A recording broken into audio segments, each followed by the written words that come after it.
asalaamaaleykum mbokki téléspectateurs yi ñu ngi leen di nuyu di leen gërëm ci seen teewaay fii ci télévision nationale di leen dalal bu baax ci seen émission Covid 19 mbas mi tey nag dañu xaw a teel a commencé ndax xam ngeen ni programme RTS dafa yaatu lool te bu ci kanamam bu mbas mi jeexee bu soobee yàlla di ngeen mën a suivre en direct seen beneen émission muy saytu bi xam ne Abdoulaye Bari moo koy présenté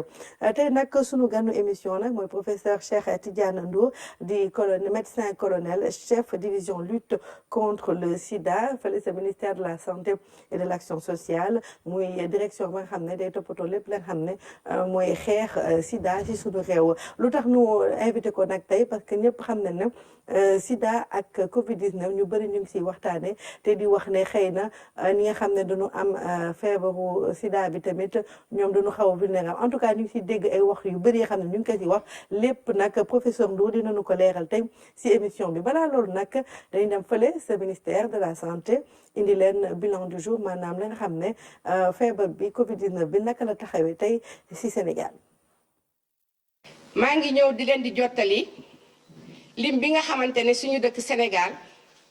am na ko ci mbas mi ñuy wax Covid 19 ci bésu tey bi di fukki fan ak juróom benn ci weeru avril 2020 ministère de la santé et de l'action sociale jot na lim bi ma leen di bëgg a jottali si ñeenti téeméer ak fanweeri juróom test yi nga xamante ne def nañu ko ñaar fukk ak benn dellu si nañ am doomu jàngoro ji ci yooyu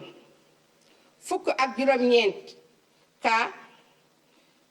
ñoom mooy ñi nga xamante ne mooy cas contact moom la ñuy saytu si suñu bërëbu fajukaay yi ñaar ci ñooñu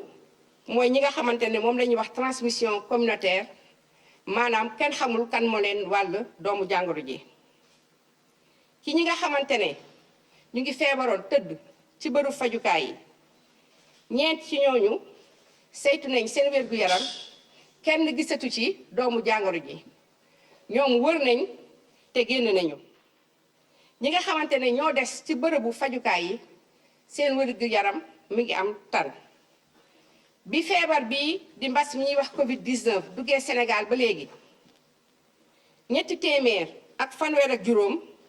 ci ay nit gis nañ ci ñoom doomu jàngoro ji ci ñoom téeméer ak juróom-ñeent fukk ak ñeent wër nañu te génn nañu ñaar ci ñoom génn nañu àddina am na ci benn boo xamante ne dañ koo delloo ci dëkk ba mu dëkk ci loolu ñu ngi dese fii téeméer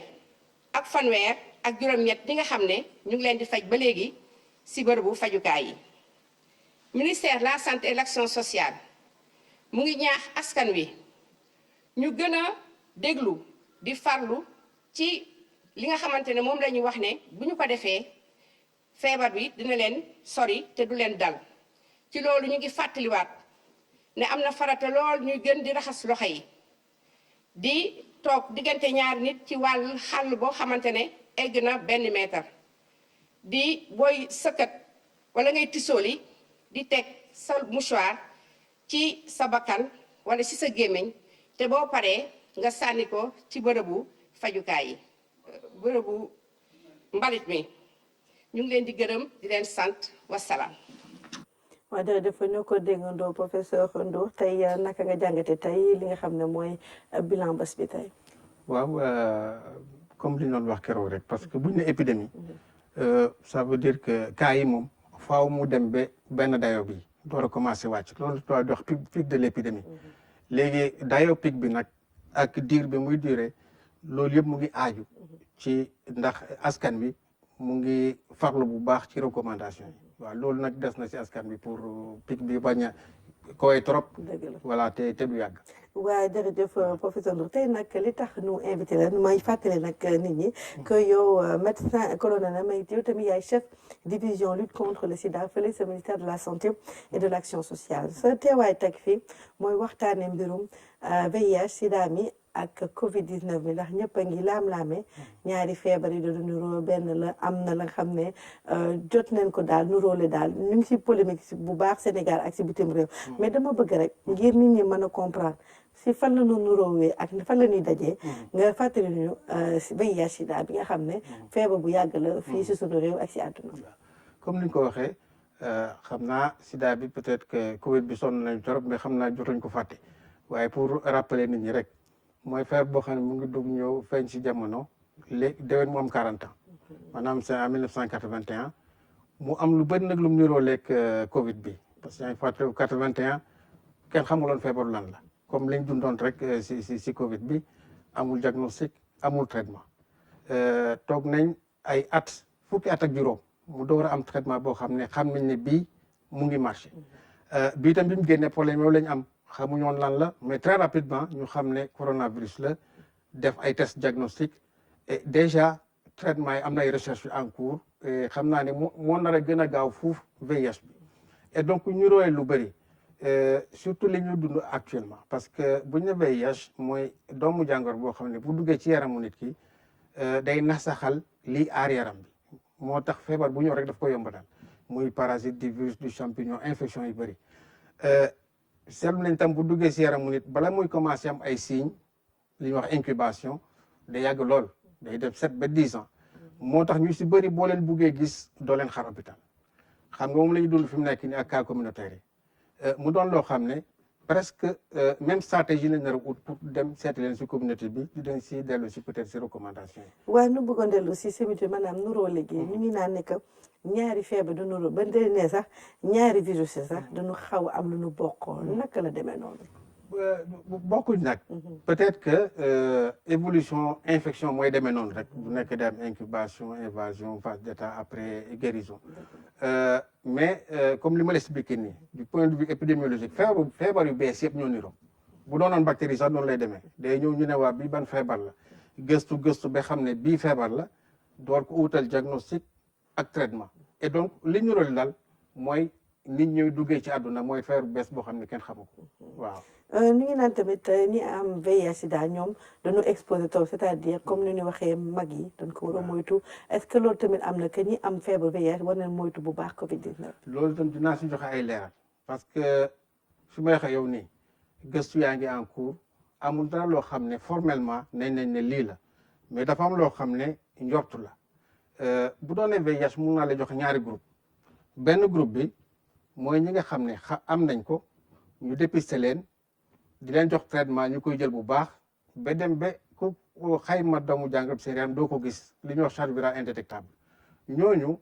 njortu nañ ne ñoom ak ñëpp a yem population générale.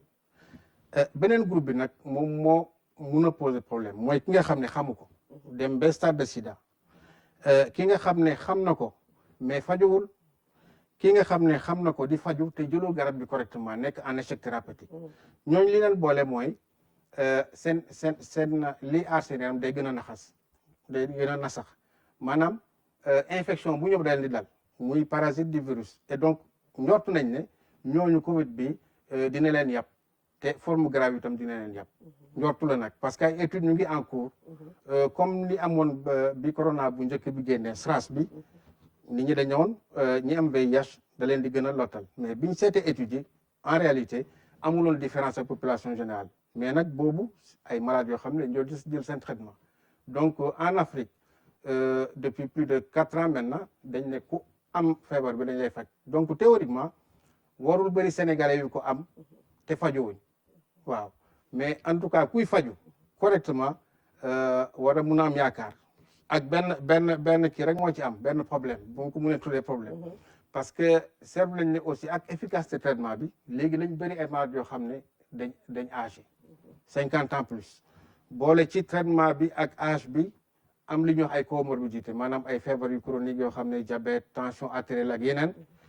loolu day wane ne ñooñu même bu doonee day jël traitement aussi forme grave yi mu ñoom la gën a yem donc daal quel que soit alpha ku dund ak doomu jàngoro VIH bi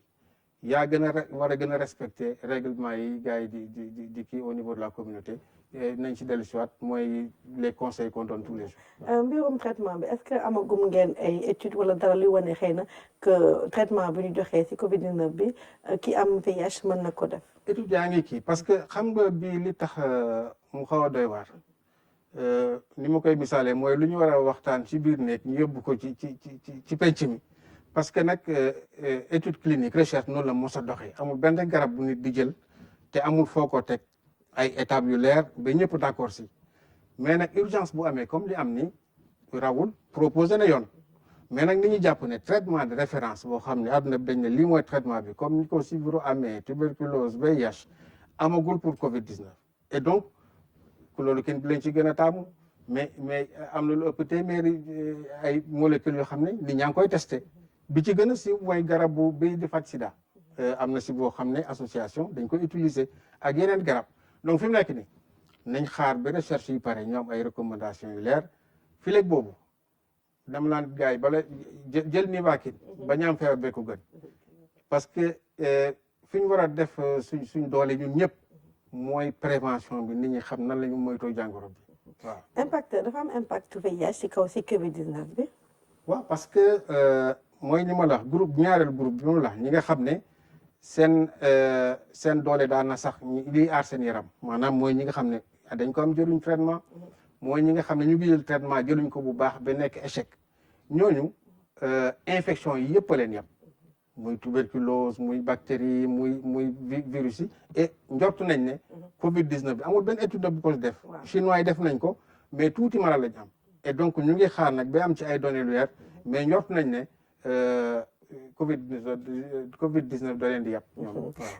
recommandation patients yi wala autorité sanitaire yi par rapport à Covid-19 bi surtout ñi nga xam ne xëy na ñu ngi am doomu jàngoro bi sida bi. voilà pour malade yi li ñu di recommandé première recommandation mooy li ñu recommandé ñëpp moytu rassemblement yi les gestes barrières la respecté ko am hygiène si sa xet tisool yi wàññi génn yi génn boo xam ne vraiment du farata wàññi génn yi vraiment liñ tere li ñu digtal population générale bi lañ leen digtal boole si koo xam ne xam nga ne sa traitement bi doxul wala jëloo traitement am na yeneen yoo si war a dolli yoo xam ne sa médecin xam na ko bu la ko defalul nga rappelé ko moom la ñuy wax prophylaxie maanaam day tax yeneen infection yi du la yàpp et donc xam nga am corona nag moo gën nga boole koog leneen et donc prophylaxie am na solo mais ñun li ñu gënoon soxal temps yi mooy xam nga période yi mun nañ toog ne bu kenn génn par exemple am na malade yoo xam ñu ngeen di suivre Dakar dëkkuñ Dakar et donc dañ am problème pour ñëw jël seen garab en général dañ leen jox ay 2 mois 3 mois traitement et donc ñooñu fi mu nekk nii autorité ñoo war a trouver solution pour régler le seen problème et c'est les communautaires qui vont régler le problème parce que ñoom seen bopp am nañ ay membres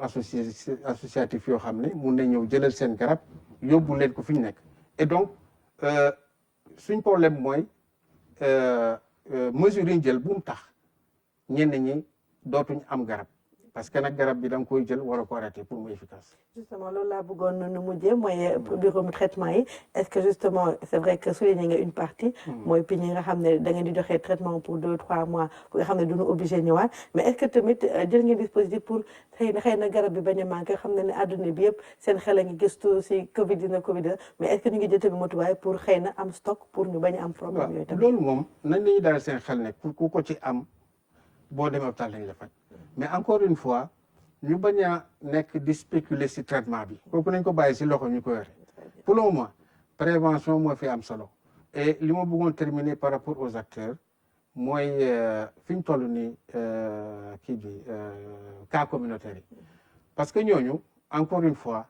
du système de santé mooy dem jëli leen et loolu warul jaaxal kenn aussi parce que nag programme santé Sénégal yi am nañ expérience collaboration avec le milieu communautaire muy VIH du tuberculose du paludisme et donc c'est pour rek ñu bañ a nekkaat di réinventer ay stratégies il y a des stratégies déjà en cours je crois qu'il faut adapter si contexte Covid-19.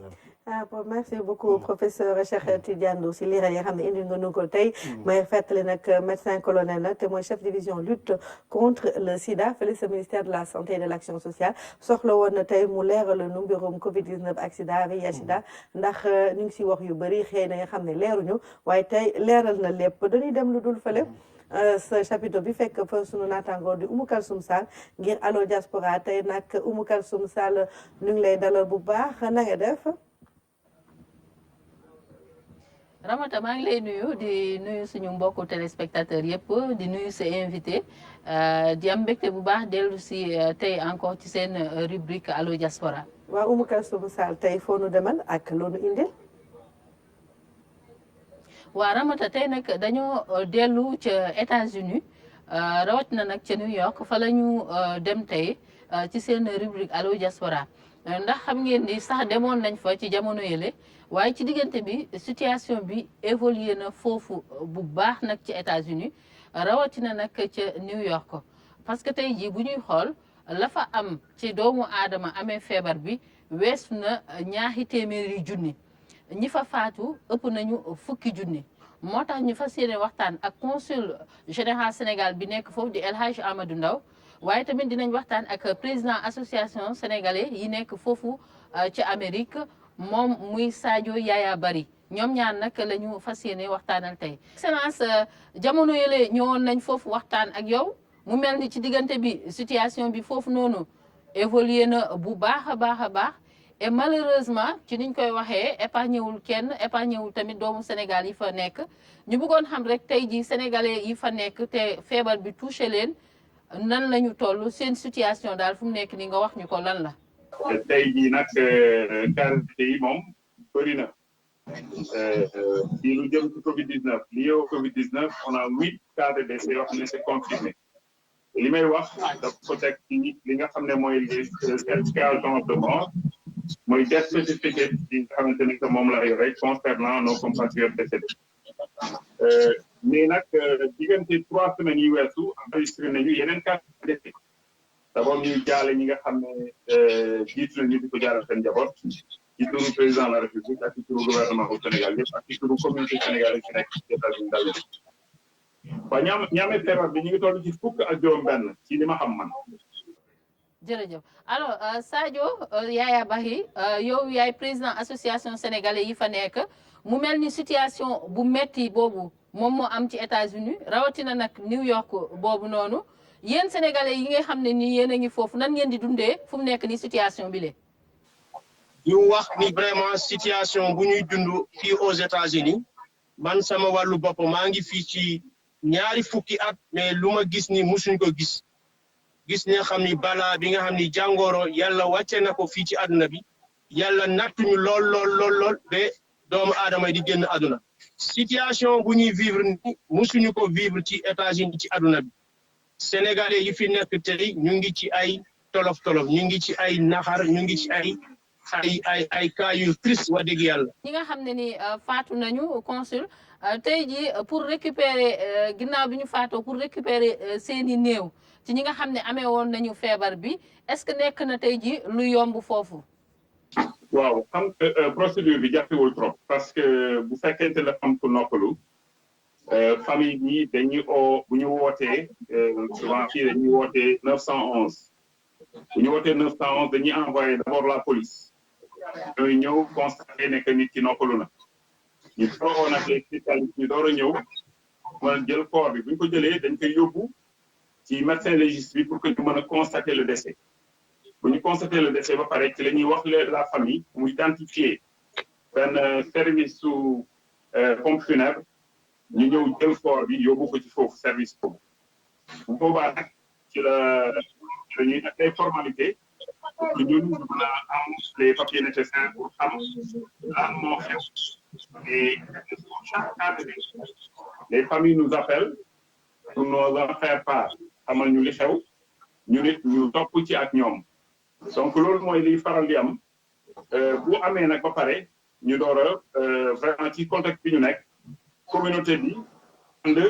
dem jébal ko boromam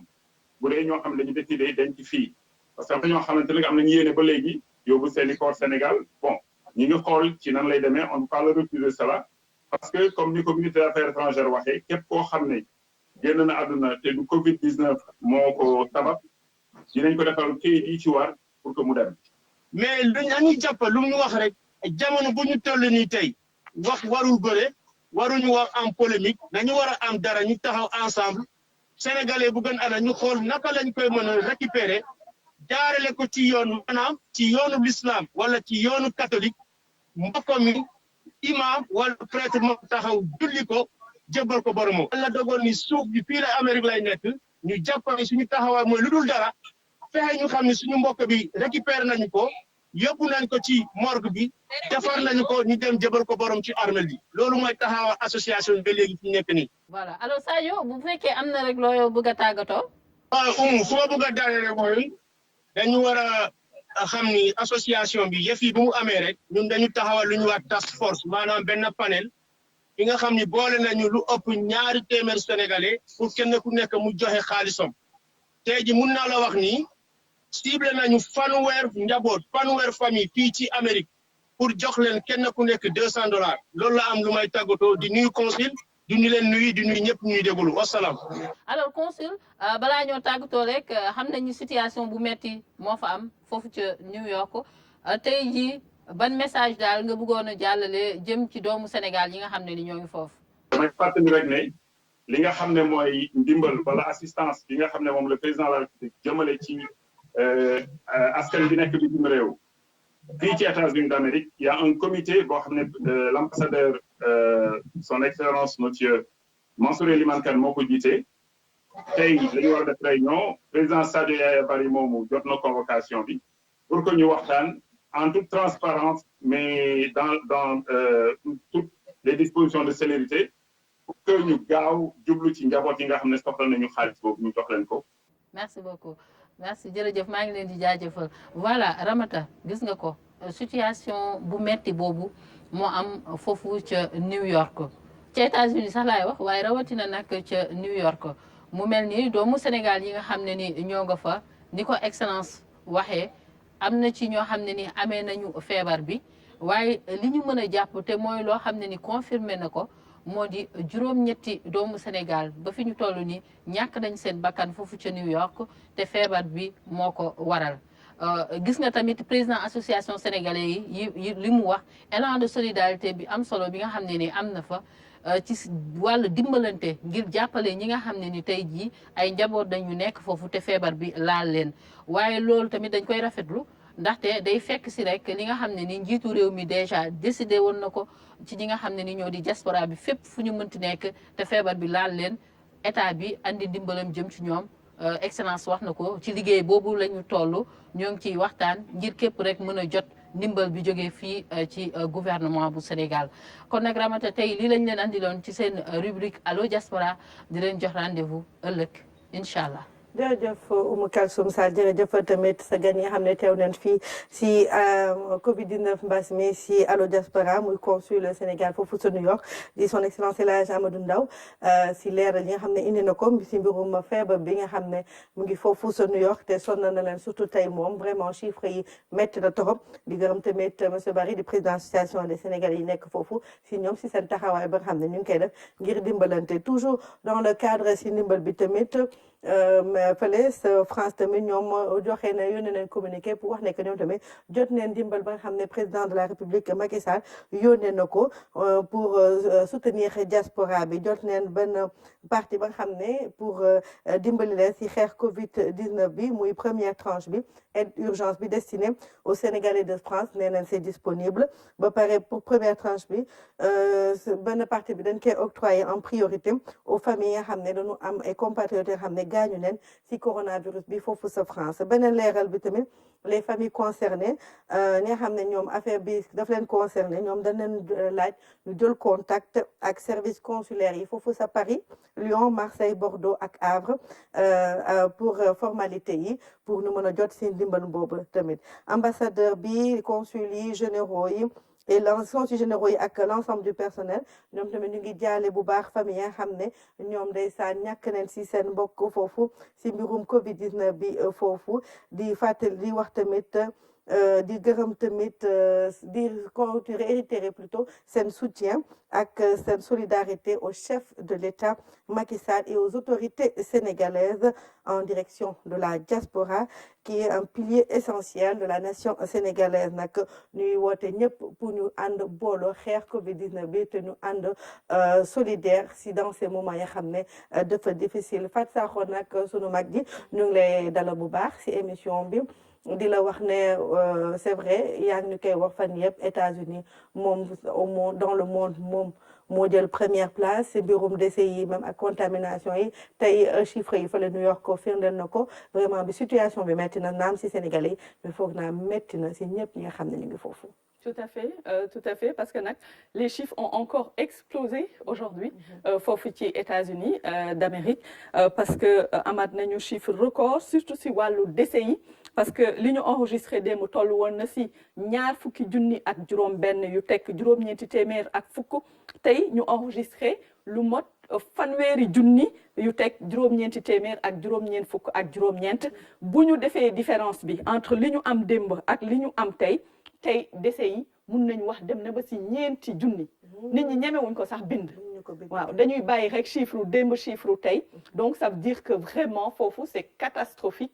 sénégalais beneen nationalité c'est sûr que ñi fa décédé tey bari na lool mais dafa am benn particularité quand même si décès yi tout le monde en parle mënuñu ko ñàkk a def ñi fa gën a sonn gën fa loru mooy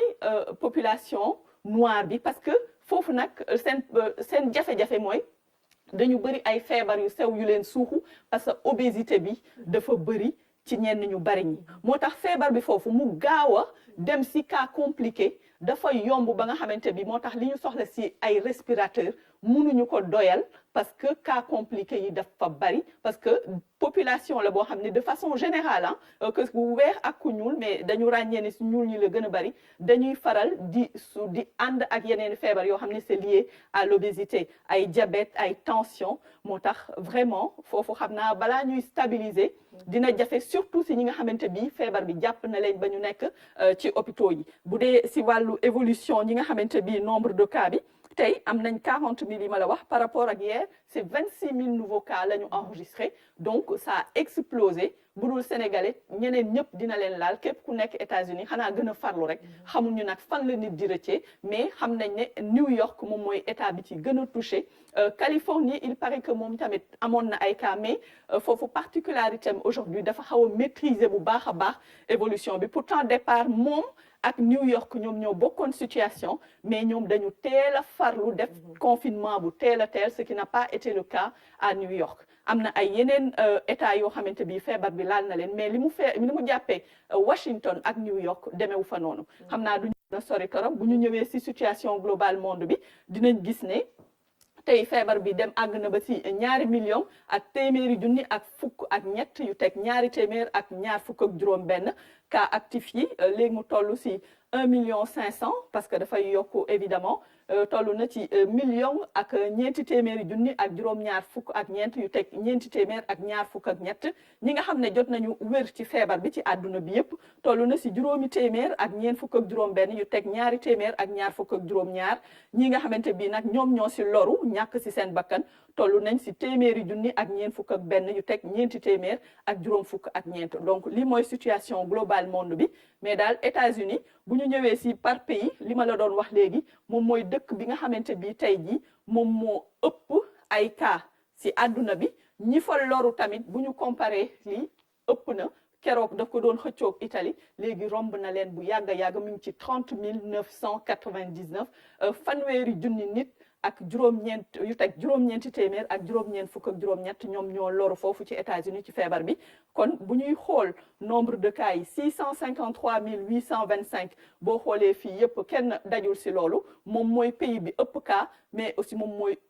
pays bi nga xam ne moo ëpp ñu loru kon États-Unis nekkagul épicentre parce que nag Europe bu ñu xaymaa li ñu am yëpp ci ñu am feebar bi ñoo nekk ba tey épicentre feebar bi mais bu ñu compter par pays États-Unis moom romb na àdduna bi yëpp Espagne mi ngi nii mi ngi si 5183 Espagne nag ñoom dañu génn seen confinement tuuti ci yenn secteurs yi comme industrie yeeg yooyu moo tax ñu ngi gis tout de suite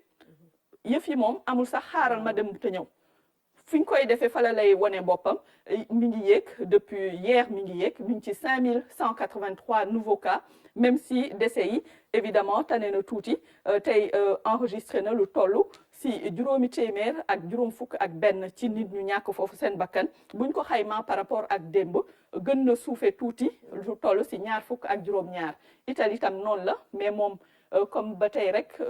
dañuy espérer mu gën a wàcc rek mais bu ñu xoolee ay chiffres am tey am na 1119 cas yu bees moom la enregistré autant pour moi 3786 mais bu ñu xaymaa par rapport ak démb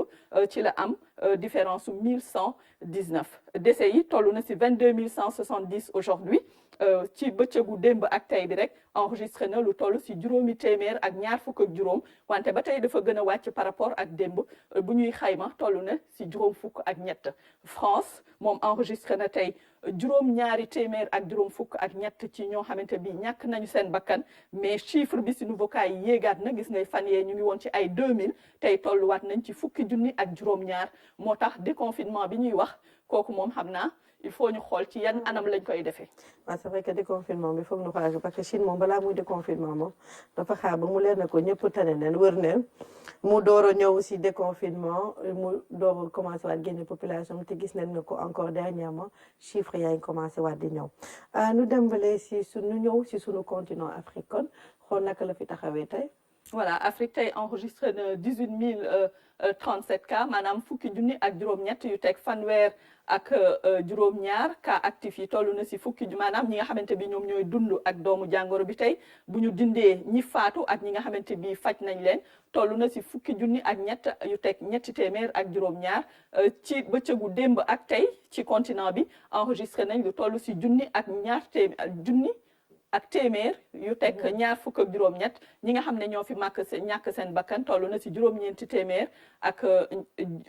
ñaata la ñeent fukk ak ñett voilà 943 cas ñi nga xam ne ñoom ñoo jot a wér mooy ñi 3724 ñetti junni ak juróom-ñaari téeméer ak ñaar fukk ak ñeent. ci sunu dëkk yi nag est-ce que toujours Afrique du Sud non. Afrique centrale on va passer à l'Afrique centrale. waaw ñu changer tuuti environnement parce que dañuy am habitude di dem Afrique centrale bon mais tey bu ñu gisee comme ni ma lay wax démb gis nga Cameroun Afrique centrale moom moo fa ëpp ay cas moom moo fa ëpp jafe-jafe ñi nga xamante bi ñoom ñoo fa am feebar bi toll nañ si juróom-ñetti téeméer ak ñeent fukk ak juróom-ñett Congo moo si topp ñoom am nañ ñaari téeméer ak juróom fukk ak ñeent Gabon dem nañ ba si juróom-ñett fukki cas Tchad moom xaw faa bëri torop mi ngi si ñaar fukk ak ñett Guinée équatoriale tamit ñoom tam seen ay cas xaw koo bëri Centrafrique ba boobu ba tey fukk ak ñett la ñu am peut-être que am na ay yu ko firndeel ak yoo xamante bi moom moo tax ñooñu évolué woon mais dinañ si ñëwaat ci yeneen bés yi tey kii bi may ñu ko temps bi bu ñu globalisé lu toll si 1273 cas confirmés moom moo am Afrique centrale global guéri yi mi ngi toll si ñaari téeméer yu teg juróom cas sous traitement maanaam ñi actif ñi dund ak doomu jàngoro bi instant bi ñu leen di faj ci hôpitaux yi junni bi manqué na tuuti ñu ngi si 919 cas juróom-ñeenti téeméer yu teg fukk ak juróom-ñeent ñi fa jotu faatu nag toll na si fanweer ak juróom-ñeent. li mooy situation wu Afrique centrale. Afrique centrale dafa mel ni Cameroun moo si gën a loru. waaw à part Afrique du Sud aujourd'hui si Afrique bi nga xamante bi ci suufu Sahara bi la Cameroun moo fi ëpp ay cas te ni muy fëtaloo di dem dafa bari lool mais nag heureusement décès yi ba tey taxu ko bari noonu. D'accord. ñu dem léegi si situation pays tey dafa mel ni Égypte moo jiitu Afrique. On a changé toutes les couleurs parce que ordre bi dafa changé complètement Égypte moom moo jiitu léegi. romb na Afrique du Sud bi ñuy soog a door boo xoolee il y a un mois Égypte moo jiitu woon mais Afrique du Sud bi mu soogee jot ci yëf yi canalisé gul woon yëf yi dafa doon fëtalu rek di dem. moo taxoon mu am loolu mais Égypte tey feebar bi jéggi na fa dayo sincèrement autant si décès yi passé nañu téeméer yi bu yàgg a yàgg ñu ngi jëm ci ñaari téeméer yu manqué ñeent rek léegi tey li ñu enregistré mi ngi nii toll na si 168 cas. muy téeméer ak juróom benn fukk ak juróom-ñett donc Égypte nekkaat na en tête ci continent africain bi ci ñi nga xamante bi feebar ba fa la ëppee mais nag ci loru gi ba tey Algérie mooy dëkk bi nga xam ne moo ëpp ñu fa loru parce que boo xoolee moom moo am ñetti téeméer yu teg ñeent fukk ak juróom-ñeent boo comparé ak ñeneen ñi moom moo leen raw fuuf keroog ñëwoon nañu si kaawu Algérie xam naa du ñàkk ñu dikkaat si bu fa Umu Kalsum demee ba indi ñu fa ay xibaar. Afrique du Sud mi ngi nii tey si 99 cas la enregistré 48 décès tey enregistré waat na quelques décès je pense bien Afrique du Sud waaw 14 décès la yu bees moom la am tey ci bëccëgu démb bi ak tey Maroc mi ngi si 259 cas la enregistré mais en 48 heures quand même il faut le dire moo tax léegi jël na place u Algérie dem na si ginnaaw malgré que moom moo ëpp ay décès mais si cas yi rawante wuñ lu bari mais Maroc jël na 3e place bi alors que pendant tout ce temps moom moo nekkoon ci suuf. bëri na te wax dëgg yàlla cas yi voilà nga ñu ñëw fii si suñu réew Sénégal. waaw Sénégal situation bi sànq directrice mi ngi koy wax mi ngi nii ci tableau bi àgg nañ ci ñetti téeméeri depuis démb tey teg na fanweer ak juróom am nañu 21 cas yu bees la ñu wax donc bu ñuy xool niñ ko répartir tey Dakar yokkule na 8 mi ngi ci 207 Louga mi ngi ci ñaar fukk ak juróom-ñett Diourbel nekk ci ñaar fukk ak juróom-ñett moom itam Thiès mi ngi ci ñaar fukk ak juróom-benn Tambacounda moom moo enregistré li gën a bari parce que nag xam nga la fa xewoon ak ñooñee feebar bi laaloon ba mu amoon fa ay jiixi jaaxa tuuti ñoom ñoo enregistré 12 cas yu bees Kolda mi ngi ci juróom-ñaar Saint-Louis mi ngi ci juróom Ziguinchor ci ñeent Fatick ba tey nag moom moo jëlagum palme bi benn rek moo fa amagum ñuy ñaan benn boobu rek sax mu dellu ginnaaw bu baax a baax bu ñu xoolee ci tableau bi ñi nga xamante bi faj nañ leen ci feebar bi toll nañ ci téeméer ak juróom-ñeent fukk ak ñeent maanaam ñaari téeméer yu manqué juróom benn ñi nga xamante bi noonu la tasaaroo si biir réew mi ci 24 districts la maanaam ñaar fukk ak ñeent ci juróom-ñeenti région yi nga xamante bi cité nañ leen fi léegi décès yi ba tey alhamdulilah benn yokkoogu si depuis ñaar yooyee ba tey. en tout cas Dakar de moom cas yi bëri na.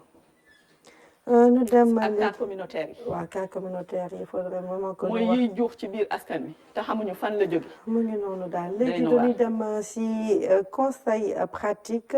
tey nag foog naa da nga indi la nga xam ne si mbirum Covid 19 ak VIH. waaw Covid 19 ak VIH xam naa du ma si sori ndax professeur Ndour ñëw na si aspect yu am solo yoo xamante bi jarul sori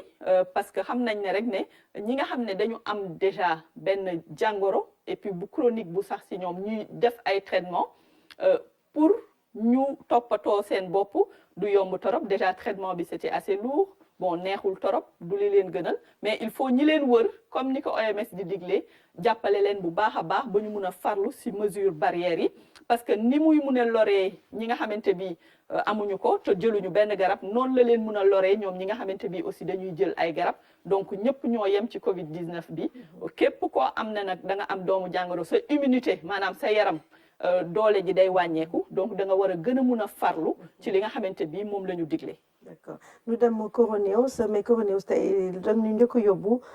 fële sa Tunisie. waaw Tunisie ak professeur bu ñuy wax Echmi Louzir parce que tey dafa digle ne ci ay gëstoom mun nañu jël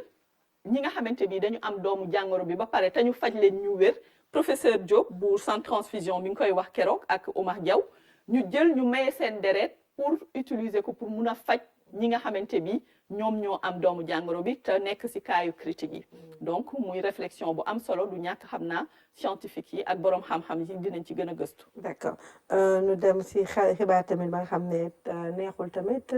benn am na ko gaañu foog naa encore ci Covid 19 bi. waaw ci décès yi nga xamante bi enregistré nañ ko foofu ci Espagne tey dafa am benn écrivain bu mag bu ñu ràññee chilien la wante foofa ci Espagne la faatoo mi ngi amoon juróom-ñaar fukki at. malheureusement feebar bi yóbbu na ko tey ñu koy wax Luis Sepúlveda. d'accord ñu dem léegi ci OMS kuréel gi yore wérgu yaram tey nag loolu indi que nit ñi dañu war a gëstu ci mbirum Covid 19 bi. waaw parce que bu mbir amee kenn warul réere mbir loo xamante bi aussi ku ne mën nga cee jot ku nekk da nga war a xam loolee lan la moo tax OMS dafa ne il faut ngeen di xool bu baax. conseil de santé yi ñuy joxe ci bërëb yi ku nekk dëkk bi nga nekk mais di xool information yi nga xamante bi moom la ñuy wax ci lii nga xamante bi mooy mbas mi di coronavirus bi mu dellu ne il faut aussi ngeen vérifier source bi leen di jox information bi maanaam fi ngeen koy jëlee ndax information bu wóor la bu melee ni OMS wóor na ne information bu wóor la bu jógee ci ministère de la santé wóor na ne information bu wóor la am na ay institutions yoo xamante ni ñoom tey dañu nekk di topp doomu jàngoro bi ak di wax ci doomu jàngoro bi ñooñu ci ñoom la ñu war a sukkandiku pour jëlee fa ay xibaar mais mu dellu ne lépp luy rumeur moo xam ne wax nañ ko fii dégg naa ne nañ ko moytu bu baax a baax ci feebar bi parce que mun nañu yóbbu ci ay njuumte. dëgg la Fatakho li ñu indil tey am na solo torop di la gërëm di la sant bu baax ci sa teewaay fii si émission Covid 19 mbas mi ndax am nañu solo torop di gërëm tamit Oumou Kalsoum Sall mi nga xam ne moo ñu indi Allo Diaspora di leen gërëm yéen tamit téléspectateurs yi nga xam ne bés bu ne ngeen teew si seen émission Covid 19 mbas mi di gërëm tamit équipe bi nga xam ne moo ñuy gunge saa su ne ngir ñu mën a taxaw fii jox leen xibaar yi nga xam ne di ngeen ko soxla si Covid tey nag dañuy sargal li nga xam ne mooy force de défense et de sécurité yi ndax ñoom ñoo ñuy jàppale boobu ba léegi jàppale askan wi si ngir population yi mën a respecter mesure consignes yi nga xam ne ñu ngi koy joxe ñu ngi léegi sax déployer aussi plage yi ak lieu public yi pour gën a farlu pour nit ñi gën a farlu voilà vraiment di def tout pour que nit ñi bàyyi rassemblement yi bàyyi jokkalante ak yi ñuy def même bëccëg c'est vrai am na confinement guddi de 20h à 6h du matin wóor leen ngeen mais bëccëg bi tamit si la bokk moytu leen tout le temps jaxasoo bi loolu moo tax nag force de défense et de sécurité vraiment ñu ngi si def liggéey bu rafet ñu ngi leen di gërëm di leen sant bu baax di leen ñaanal guddik jàmm di leen fàttali nag léegi nii di ngeen am seen émission saytu bi nga xam ne Abdoulaye Bari moo koy présenté tey nag